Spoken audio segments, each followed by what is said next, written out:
Olá, eu sou a Thalita Cavalcante. Hoje é quinta-feira, dia 21 de maio. Estamos na sexta edição do Informe Unimed Fortaleza.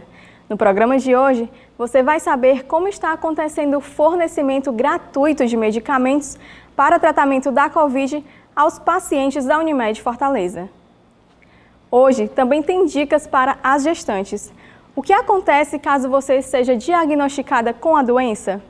E por último, nós vamos conversar um pouco sobre como cuidar da criançada nesse período de isolamento social. Como parte do plano de enfrentamento à pandemia da Covid-19, a Unimed Fortaleza iniciou na última terça-feira o fornecimento gratuito de medicamentos para os seus clientes para tratamento da doença. Quem veio nos dar mais detalhes sobre o assunto foi o Dr. Flávio Biapina, nosso diretor de recursos próprios. Dr. Flávio, explica pra gente por que a Unimed Fortaleza resolveu fornecer medicamentos gratuitos para seus pacientes e quais são esses medicamentos? Essas medicações são medicações que vêm sendo prescritas por alguns médicos quando em consulta com pacientes com sintomas. É muito importante porque só são prescritas se o paciente tem sintomas, eles resolvem lançar a mão. Então, mediante avaliação médica, e se o médico achar que são medicações adequadas e benéficas para aquele paciente, ele vai prescrever.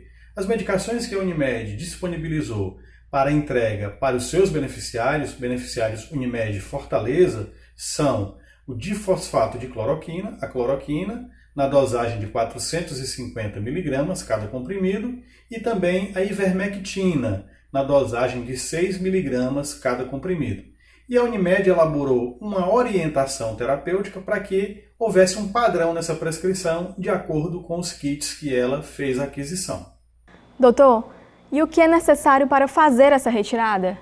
De posse do receituário médico, que é aquela receituário controlado, aquela receitinha branca carbonada, além da sua carteira do plano, sua carteirinha como beneficiário da Unimed Fortaleza, e um documento de identidade com foto, ele também deve levar o termo de consentimento. Nesse documento, ele atesta e afirma que está consciente de todos os efeitos colaterais, interações medicamentosas e que recebeu essas orientações do médico que prescreveu essas medicações. São beneficiários acima de 18 anos ou um representante legal no caso de menores de idade. Esse representante também deverá ter acima de 18 anos. Com essa documentação, ele então faz a retirada e recebe as medicações.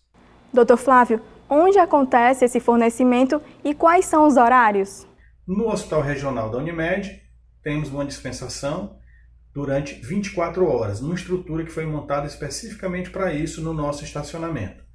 No pronto atendimento de Maracanaú, todos os dias da semana, de 7 às 22 horas.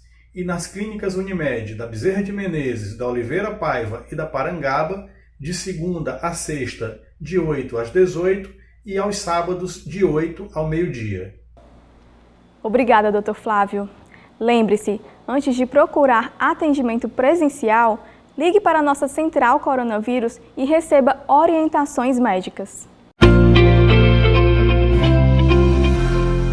Gravidez durante a pandemia da Covid-19. Afinal, como proteger você e seu bebê? É muito comum que várias grávidas estejam cheias de dúvidas nesse período. Por isso, o Dr. Marcos Alencar, nosso ginecologista e obstetra, vai tirar algumas dúvidas bem frequentes. Dr. Marcos, a primeira pergunta é: estou grávida e fui infectada. Meu bebê pode ser infectado também? Bem, não temos estudos que possam mitigar todas as nossas angústias.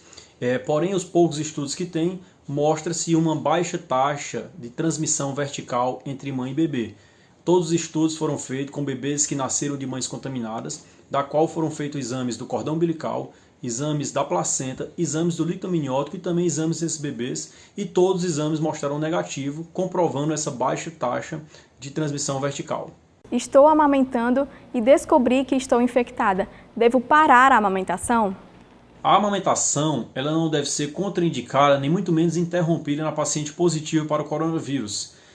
Os estudos mostram que esse leite ele não está infectado com o vírus. Consequentemente, esse bebê não irá adquirir essa doença via leite materno. A dica é que essa paciente, antes da amamentação, lave bem as mãos, faça um bom asseio da mama e sempre esteja de máscara durante essa amamentação. Porém, ela deve ser mantida com certeza. Certo, doutor. E quais são os cuidados necessários para reduzir os riscos de transmissão? Conforme relatei anteriormente, não existe comprovado uma transmissão vertical, ou seja, transmissão mãe-bebê intraútero. O que nós possamos fazer para diminuir essa transmissão é, de modo geral, usarmos sempre máscara, lavarmos todos os alimentos, qualquer objeto que nós possamos pensar que está contaminado. Consequentemente, iremos diminuir a nossa contaminação e com isso diminuiremos a contaminação cruzada, a contaminação comunitária. Costumo dizer que nós podemos tocar em qualquer coisa, não podemos tocar na nossa boca, no nosso nariz, nos nossos olhos com qualquer coisa contaminada. Ou seja, lave bem as mãos com água e sabão, use álcool em gel quando não estiver em casa, não tiver uma pia de acesso mais rápido. E o mais importante, nesse momento de contaminação cruzada, contaminação comunitária, fique em casa. O isolamento social, ele é uma ação conjunta, uma ação de grupo. Não pense individualmente, fique em casa, que é o melhor que você está fazendo nesse momento. Se cuide. Obrigada, Dr. Marcos. Eu tenho certeza que essas informações serão bastante úteis para todas as gestantes que nos assistem nesse momento. A pergunta é incontornável para quem tem filhos pequenos em casa. Como explicar para as crianças tudo o que está acontecendo sem impactar negativamente a vida delas?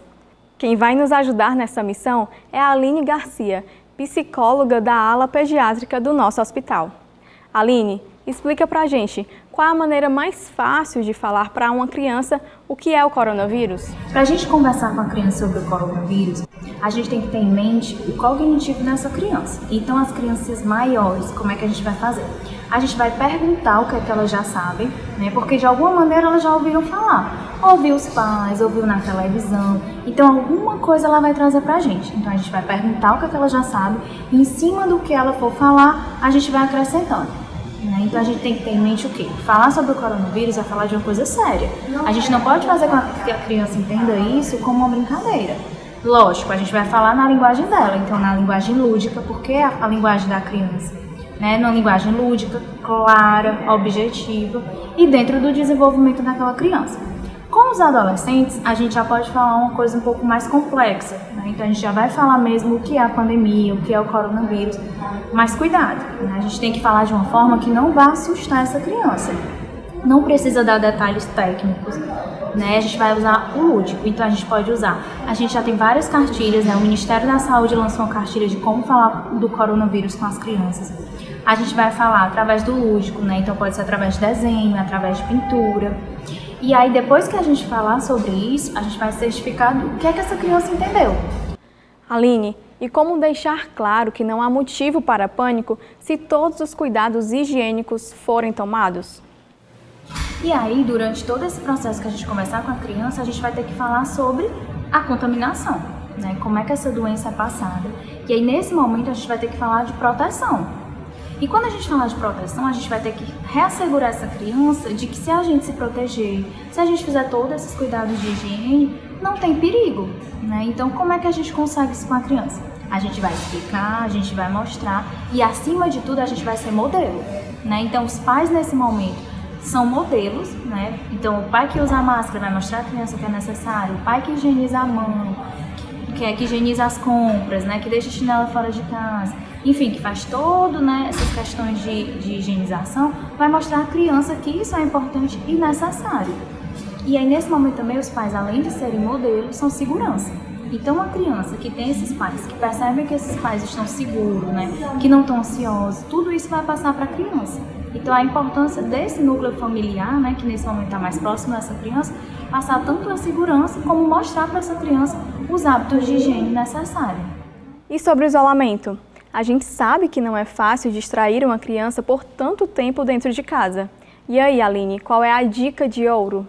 Então, primeiramente, as crianças têm que ter uma rotina, né? Então, tem rotina para acordar, horário para se alimentar, horário para fazer as atividades escolares das crianças que estão nesse regime, né, de escola online, para se alimentar, para ajudar nas atividades de casa, né? Lógico, dentro do perfil da criança, dentro do desenvolvimento cognitivo daquela criança. E aí, dentro de toda essa rotina, né, por esse momento que a gente se encontra, a gente tem que ter também a flexibilidade, né? A gente vai ter uma rotina, lógico, mas se um dia, naquele momento, fugir o controle, né, a criança sair um pouquinho daquela rotina, a gente tem que entender que tudo isso diz respeito também ao momento que a gente está passando. E aí as atividades, né, de brincadeira, essa criança está presa, essa criança está com toda a energia e essa criança precisa liberar essa energia. Então é importante que elas façam atividades para liberar essa energia. Então empurra os móveis da casa, usa a criatividade e aí faz uma amarelinha, brinca de elástico, joga bola, né? Então assim, atividades para liberar essa energia da criança que está o tempo todo preso, né, dentro de casa. E também a gente tem que adaptar atividades para o desenvolvimento também daquela criança. Não só estimular, soltar energia, mas também o desenvolvimento cognitivo daquela criança. Ótimo, Aline. Essas dicas vão ser um super auxílio aí para todos os pais nesse momento. Chegamos ao fim de mais uma edição. O momento exige bastante cautela, sim, mas ele também mostra que estamos todos juntos e conectados no mesmo objetivo. É por tudo isso que você já sabe. Pode confiar no nosso jeito Unimed de cuidar.